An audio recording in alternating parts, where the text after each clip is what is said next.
မြန်မာနိုင်ငံမှာဖြစ်ပွားခဲ့တဲ့ပြင်းထန်မြင့်ငရင်ကြောင့်စကိုင်းတိုင်းဒေသကြီးမန္တလေးတိုင်းဒေသကြီးမကွေးတိုင်းဒေသကြီးရှမ်းပြည်နယ်အရှေ့မြောက်ဒေသနေပြည်တော်ကောင်စီနယ်မြေနဲ့ပဲခူးတိုင်းဒေသကြီးတို့မှာထိခိုက်ဆုံးရှုံးမှုများဖြစ်ပေါ်ခဲ့ရာအဲ့ဒီဒေသများမှာငရင်တန်းတင်ပြည်သူများအတွက်တရုတ်ပြည်သူသမ္မတနိုင်ငံမှာလူသားချင်းစာနာထောက်ထားမှုဆိုင်ရာအကူအညီပစ္စည်းများတင်ဆောင်လာတဲ့Air China လေကြောင်းမှလေယာဉ်ဟာပေကျင်းလေဆိပ်မှာဒီကနေ့နေ့လယ်ပိုင်းမှာရန်ကုန်မြို့ကိုထပ်မံရောက်ရှိလာပါတယ်။အစိုးရလေယာဉ်ဖြင့်ရွက်ပြင်တဲများဆေးပစ္စည်းများစောင်းအိယာခင်ချင်းနှောင်းနဲ့အထွေလူသုံးကုန်ပစ္စည်းများ89,185 ကီလိုဂရမ်ပါရှိပြီးရန်ကုန်ပြည်ပြည်ဆိုင်ရာလေဆိပ်ကိုရောက်ရှိစဉ်ရန်ကုန်တိုင်းဒေသကြီးဝန်ကြီးချုပ်ဦးစိုးသိန်းနဲ့တိုင်းဒေသကြီးဝန်ကြီးများတပ်မတော်ရာရှိကြီးများမြန်မာနိုင်ငံဆိုင်ရာတရုတ်ပြည်သူ့သမ္မတနိုင်ငံတန်အမတ်ကြီး Her Excellency Miss Maja နဲ့တန်ယုံမှတာဝန်ရှိသူများနိုင်ငံသားရေးဝန်ကြီးဌာန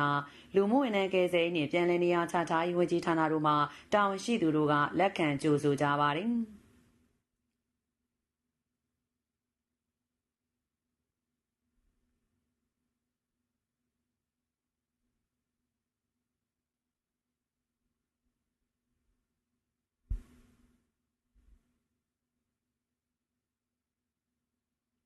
အဲဒီနောက်တရုတ်ပြည်သူ့သမ္မတနိုင်ငံတန်အမတ်ကြီးကလူရန်ရခြင်းနဲ့ပတ်သက်ပြီးရှင်းလင်းပြောကြားရာတိုင်းဒေသကြီးဝန်ကြီးချုပ်ကကျေးဇူးတင်စကားပြန်လည်ပြောကြားပြီးပစ္စည်းများကိုလွှဲပြောင်းလက်ခံခဲ့ကြတယ်လို့သတင်းရရှိပါရရှင်။